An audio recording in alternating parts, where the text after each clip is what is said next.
Hello everyone, and welcome to another video on our channel, Who Died Today American? We're back with more tributes. In this video, we have a list of American stars who passed away in the last few days, or just recently. Number 1. George Foreman, one of the most well-known and renowned boxers of all time. Big George Foreman passed away on Friday, according to a social media post from his family. His age was 76. Foreman, a two-time heavyweight champion and Hall of Fame boxer, won an Olympic gold medal in 1968. Perhaps his most well-known battle was the epic Rumble in the Jungle matchup with Muhammad Ali in Zaire in 1974, which Foreman lost in an upset by knockout in the 8th round. Arguably the most well-known fight in history, the documentary When We Were Kings received an Oscar for Best Documentary Feature. Later in his career, Foreman made history once more. After losing the heavyweight title to Ali at age 25, he went on to fight 5 more times, including a 5th-round knockout of Ron Lyle in a traditional slugfest and a TKO victory over Joe Frazier, whom he had initially defeated in 2 rounds. Foreman unexpectedly declared his retirement following that 5th fight at the age of 28, and he started a career as an ordained preacher in his home state of Texas. Foreman spent 10 years in retirement. At the age of 38, he resumed boxing in 1987, making what is arguably the greatest remarkable comeback in sports history. Foreman first used easy victories to boost his record. One of them was a knockout of Jerry Cooney in the 2nd round. However, Foreman demonstrated that this return was genuine in 1991 when, at the age of 42, he nearly defeated the legendary Evander Holyfield in a historic heavyweight title bout. Despite losing his attempt to become a 2-time heavyweight champion, Foreman remained unfazed. After losing to Tommy Morrison 5 fights later, Foreman pulled off the unimaginable. In 1994, Foreman put Michael Moorer down for the count of 10, with a 2-punch combination that went down on the scorecards in another title bout. Foreman, who was 45 years, 299 days old, was once again the world heavyweight champion and the oldest person to win boxing's biggest prize. He was also the oldest champion in history, holding the title for 20 years. It happened, Jim Lampley called on the HBO broadcast. It happened.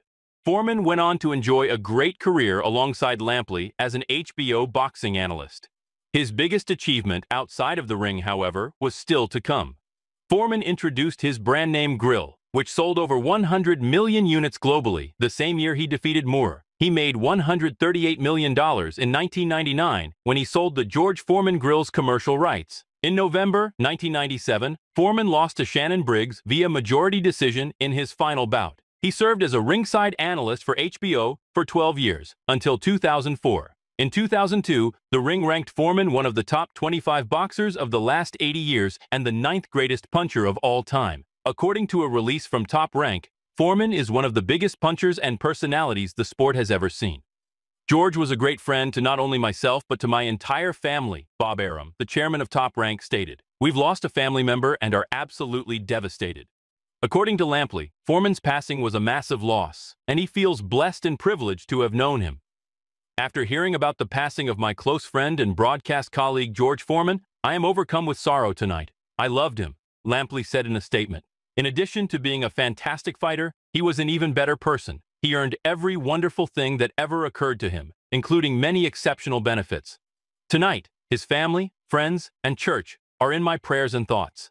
Number 2. Kitty Dukakis.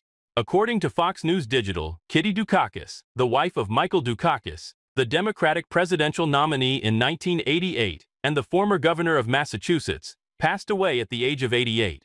John Dukakis, her son, stated that the mother of 3 and wife passed away on Friday night, surrounded by family. She was born on December 26, 1936, and lived a full life fighting to make the world a better place and sharing her vulnerabilities to help others face theirs, he stated in a statement. She had a great sensitivity to people from all areas of life and was affectionate, feisty, and entertaining. For more than 60 years, she and our father, Michael Dukakis, had a wonderful relationship and were devoted to one another.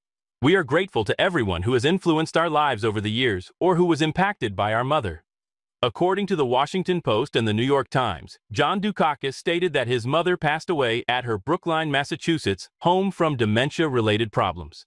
During her husband's 3 non-consecutive terms as First Lady of Massachusetts, Kitty Dukakis backed Michael Dukakis in his failed bid for president against Vice President George H.W. Bush. During the first presidential debate, CNN moderator Bernard Shaw asked Michael Dukakis, "Governor, if Kitty Dukakis was raped and murdered, would you favor an irrevocable death penalty for the killer?" This question was seen as a turning point in the campaign. "No, I don't, Bernard," was his blunt reply, and he continued to state his aversion to the death penalty. Later, Kitty Dukakis said that her husband acknowledged, "I really blew it," in a response that was generally regarded as tone-deaf and impersonal. In addition, she called the inquiry outrageous. With her husband's help, Kitty Dukakis, who was in her 60s, started advocating for electroconvulsive therapy as a treatment for depression. She wrote books disclosing her booze and diet pill addiction. Although her spouse was Greek Orthodox, she had a Jewish heritage.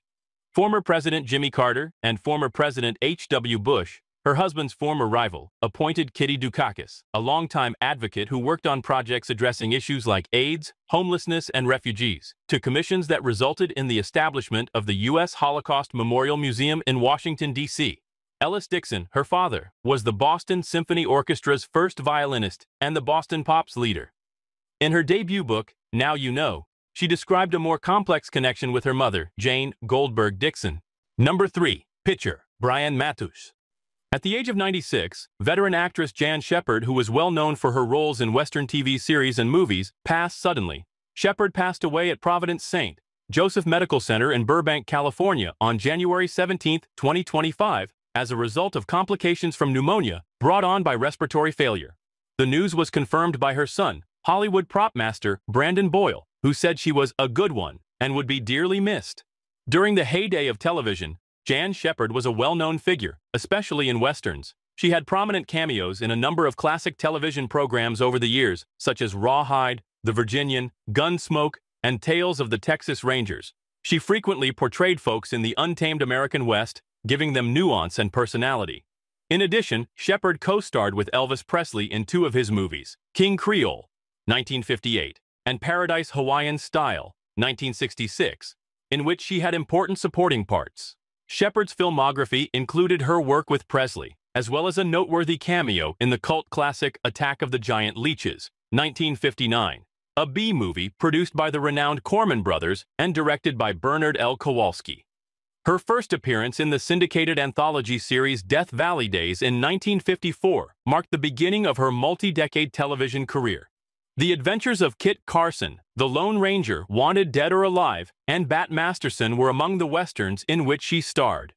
Due to her versatility, she has made appearances in other genres, including Highway Patrol, Waterfront, and Perry Mason. Before entering Hollywood, Shepard developed her acting skills at the Pasadena Playhouse, where she started her career. She left a long legacy in the entertainment industry by becoming a beloved character in both television and movies during the course of her career. In her private life, Shepard wed actor Ray Boyle in 1954, and the two stayed together until his death in 2022. Many people have been thinking about her achievements to television and film since hearing of her passing. Through the parts she performed and the memories she left for her fans, Shepard's legacy will live on. According to her son, Shepard was a cherished mother in addition to being a gifted actor. Fans' thoughts and support during this trying time are greatly appreciated by the family. People honor Jan Shepard's life and accomplishments in the entertainment business as they remember her. She leaves left a rich legacy of performances, so her work will be recognized for years to come.